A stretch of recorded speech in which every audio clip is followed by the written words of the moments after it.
Escola Bíblica Dominical. Conheça o Antigo Testamento. Nesta série, estamos na última etapa dos livros do Antigo Testamento, os profetas menores. Já estudamos Oséias, Joel, e hoje o personagem que vamos estudar é Amós. O personagem sobre o qual falaremos hoje foi despertado por Deus enquanto vivia no pequeno vilarejo de Tecoa, cerca de 10 quilômetros ao sul de Belém. Um lugar sem qualquer importância em Judá, não fosse o fato de que por ali passavam as mais cobiçadas caravanas procedentes do Oriente, abarrotadas de artigos de luxo, destinados aos navios mercantes da Síria, Tiro e Sidom, onde eram distribuídas para outras partes do mundo. Só que boa parte daquela mercadoria ficava nos mercados da grande e próspera cidade de Samaria. Como Tecoa servia de entreposto para descanso desses viajantes e local de provisões, constantemente Amós ouvia comentários sobre o conteúdo daquela preciosa carga, que alimentava a luxúria de poucos, fomentando a miséria de muitos e a injustiça social.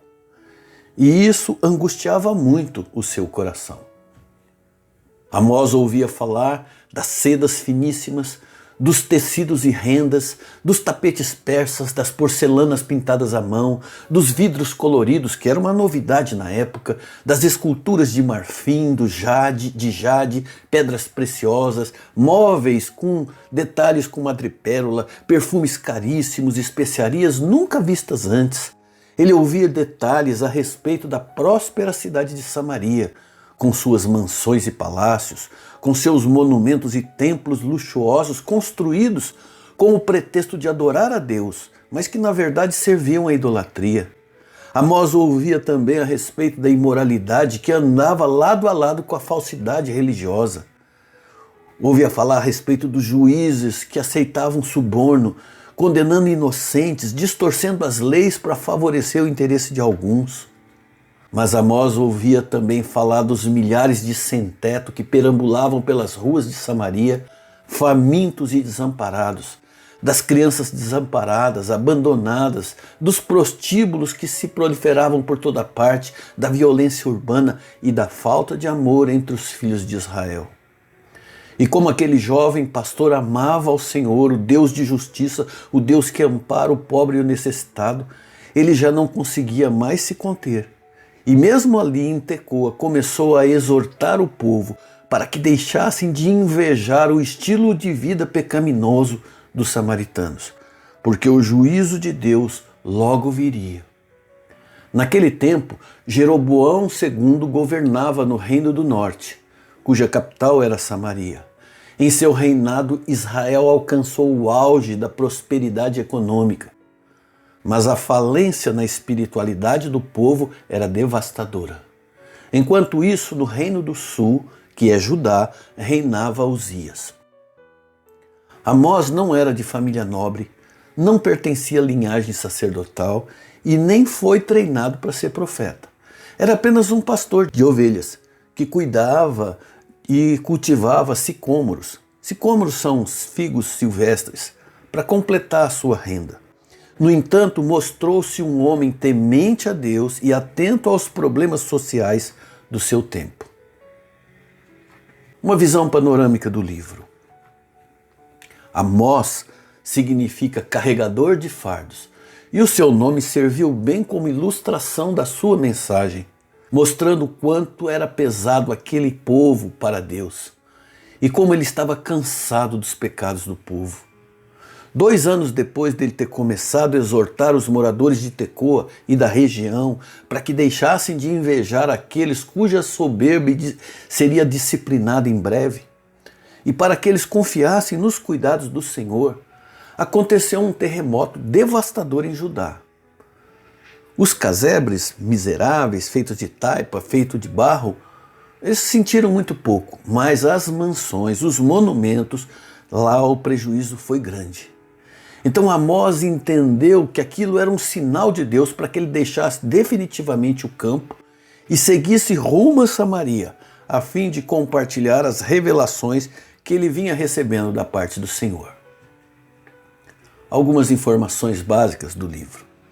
A data varia entre 760 a 750 a.C., escrito pelo próprio Amós, que nasceu em Tecoa, perto de Belém, mas que teve o seu ministério no Reino do Norte, um ministério muito breve, mas o ministério dele foi no Reino do Norte, para falar para o povo, para falar para os sacerdotes e para falar para o rei, para a corte, a respeito dos pecados de Israel.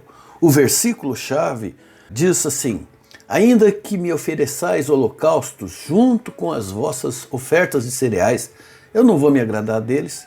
Eu não vou atentar para as ofertas pacíficas dos vossos animais. Amós 5:22. E a palavra-chave do livro é juízo de Deus. Então Amós foi e chegou em Samaria. Ele anda pela cidade de Samaria, nós vemos a mensagem que ele vai pregar ali. Observando a devassidão daquele povo, sem ter ainda nenhum tipo de preparo como profeta, ele ficou pensando uma forma peculiar de chamar a atenção das pessoas para poderem ouvir a sua mensagem. Como ele falaria para aquele povo? Como eles parariam para ouvir a sua mensagem? Então ele passou a fazer aquilo que ele sabia fazer. Em vez de pregar uma oratória, ele começou a cantar em praça pública, como um repentista que usa algum tema para falar, só que o tema que ele usou foi as revelações que Deus ia colocando no seu coração, aquilo que Deus ia lhe mostrando. Então ele passa a cantar a respeito de uma profecia que Deus tinha dado contra os inimigos de Israel, os inimigos que havia ao redor de Israel, os inimigos históricos de Israel. E isso chamou a atenção das pessoas. Em Amós capítulo 1, versículo 3, ele fala a respeito de Damasco.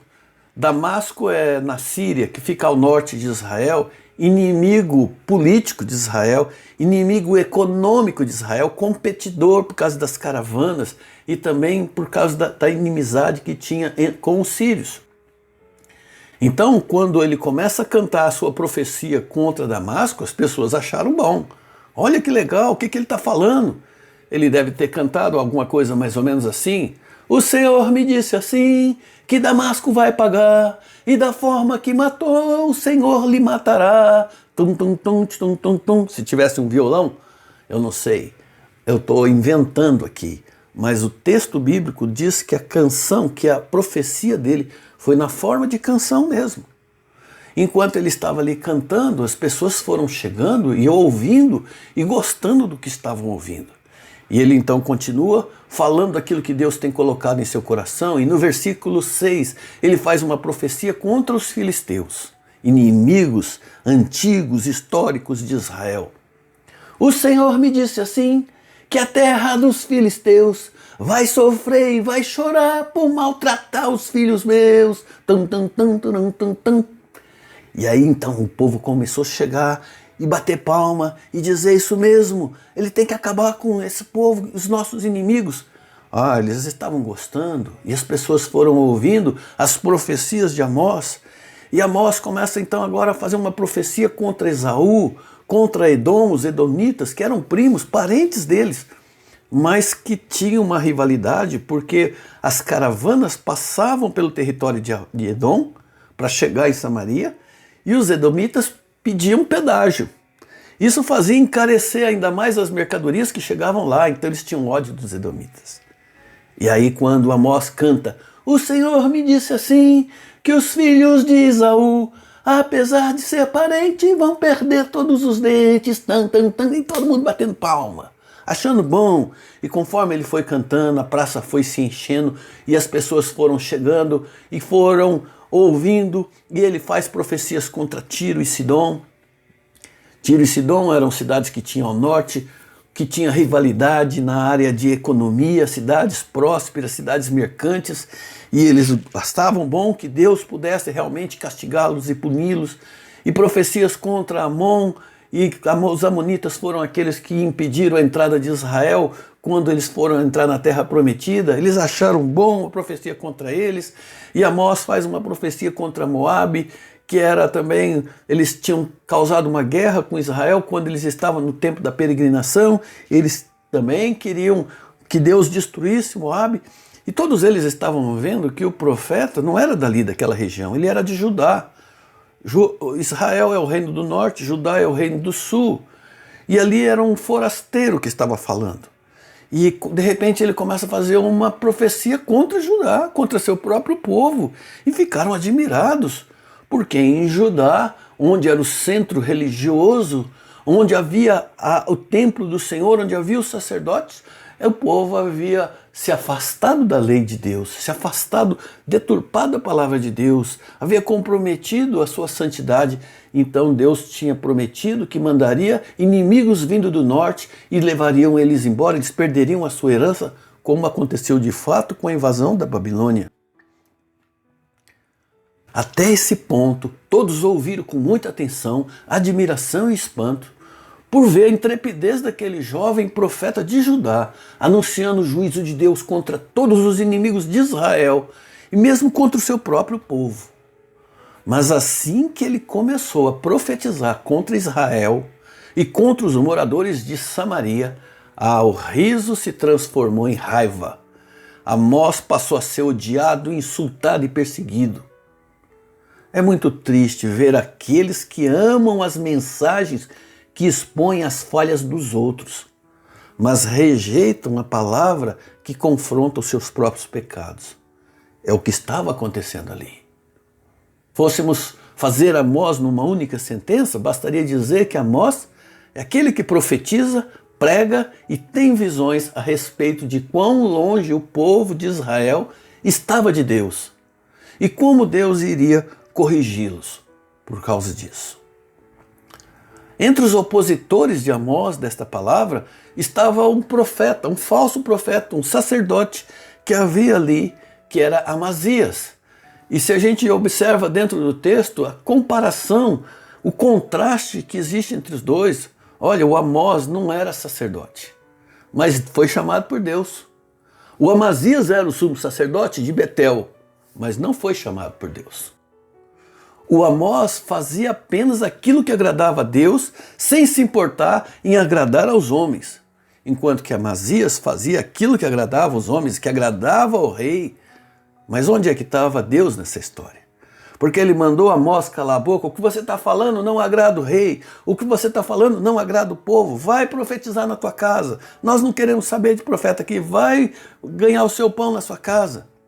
Como disse o Amós a ele, eu não sou profeta nem filho de profeta. Eu apenas trago uma mensagem do Senhor. Mas como você rejeita a palavra de Deus, eu te digo, Amazias, quando a palavra do Senhor se cumprir nessa terra e quando essa terra for invadida, a sua esposa se prostituirá. Os seus filhos serão mortos e os seus olhos verão estas coisas. Deus usou de várias figuras de linguagem para falar por meio de Amós o quão desviado da verdade estava o seu povo.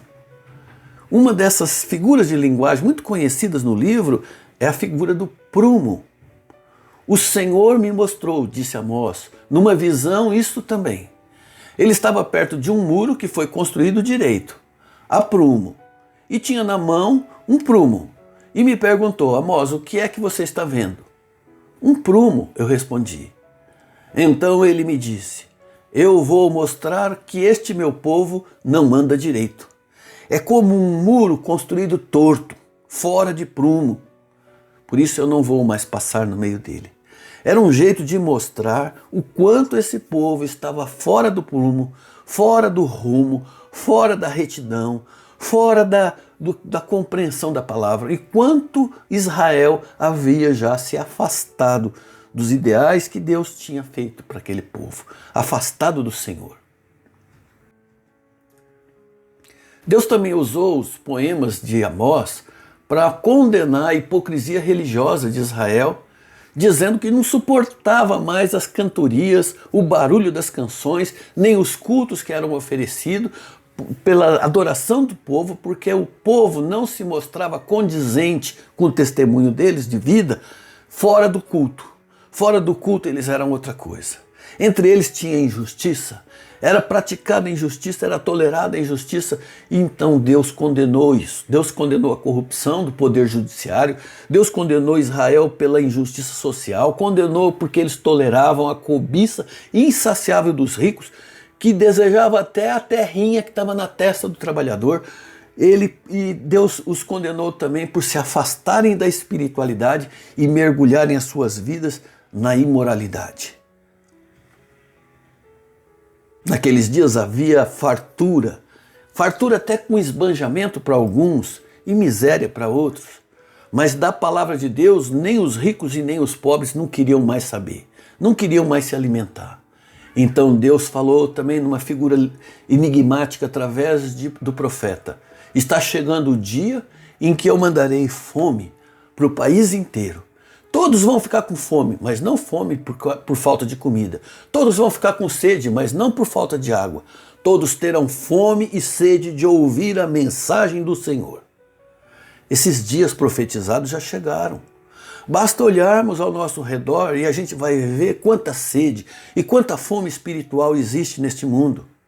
Mesmo havendo tanta facilidade de acessar a Escritura com a tecnologia que a gente tem hoje, a impressão que a gente tem é que cada vez menos a palavra de Deus está sendo anunciada e verdadeiramente conhecida. De fato, nós presenciamos com tristeza um quase analfabetismo bíblico, mesmo entre o povo cristão, sendo que tantos possuem mais de um exemplar de Bíblia, mas são tão poucos aqueles que se esforçam em conhecê-la de verdade. A sã doutrina não tem sido mais exposta em muitos púlpitos. O que se ouve são doutrinas de homens que falam apenas aquilo que os homens querem ouvir. E essa é a razão de existirem tantos famintos de alma e tantos sedentos da palavra de Deus. Amós chamou Israel para dar ouvidos ao que o Senhor estava falando. O Senhor cuja palavra é fonte de bênçãos, mas o Senhor também cuja palavra corrige e condena o pecado. Por fim, Amós mostrou que o mesmo Deus que havia exercido o seu santo juízo contra as nações que ele profetizou ao redor, por causa do pecado deles, agora traria um castigo sobre o seu próprio povo, embora amasse muito o seu povo, mas não havia dado licença ao povo de viver em pecado. E quando eles ouviram isso, acharam que o profeta estava pinel, era loucura, era um devaneio da parte dele. Porque Israel estava no auge da sua prosperidade econômica, da sua estabilidade política.